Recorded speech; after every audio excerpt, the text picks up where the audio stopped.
প্রশান্ত মহাসাগরের নিচে বিশাল এক পর্বতের খোঁজ পেয়েছে যুক্তরাষ্ট্রের স্মেডিট ওশান ইনস্টিটিউটের সমুদ্রবিজ্ঞানীরা।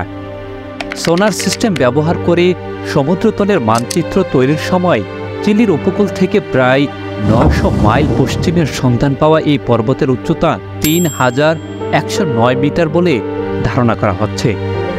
ফলে পর্বতটি বিশ্বের সবচেয়ে উঁচু ভবন দুবাইয়ের বুর্জ খলিফার থেকেও প্রায় ৪.৫ গুণ বেশি লম্বা। বিজ্ঞানীদের তথ্যমতে গবেষণা জাহাজ ফাল্কনের মাধ্যমে প্রশান্ত মহাসাগরের নাজকার রিজ স্থানে আশেপাশে অসংখ্য ডুবুরু পাহাড় পর্বত রয়েছে।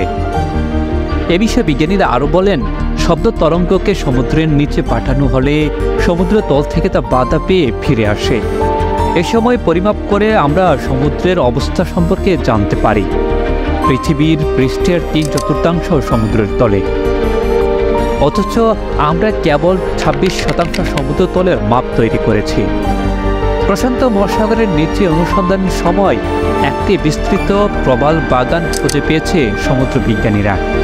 সেই বাগানের ৩টি টেনিস কোর্টের আকারের চেয়েও বড়।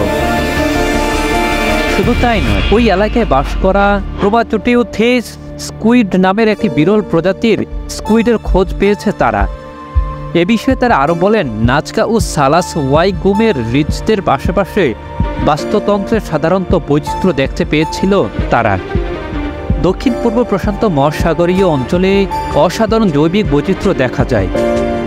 একটি ক্যাসপার অক্টোপাসও দেখা গেছে, যাকে উড়ন্ত স্প্যাগেটিক দানব বলে মনে করা হচ্ছে। সাগরতলের রহস্য জানতে তৃতীয়বারের মতো অভিযান নেমেছে বিজ্ঞানীরা। এর আগের অভিযানগুলোতে ১৫০টিরও বেশি অজানা প্রজাতির প্রাণীর খোঁজ মিলেছে বিজ্ঞানীদের হাতে। ধারণা করা হচ্ছে এবারের গবেষণা অনুসন্ধান থেকে আরও প্রাণীর তথ্য পাওয়া যাবে। তবে বুর্জ খলিফার চেয়ে বড় এক পাহাড়ের সন্ধান পাওয়া গেছে তা নিয়ে সবার মধ্যেই রহস্য কাজ করছে। কিভাবে তৈরি হয়েছে এই পাহাড় আর কোথা থেকে বা আসলো? আর এ নিয়ে এখন বিজ্ঞানীরা বিভিন্ন পর্যায়ে গবেষণা করে যাচ্ছেন।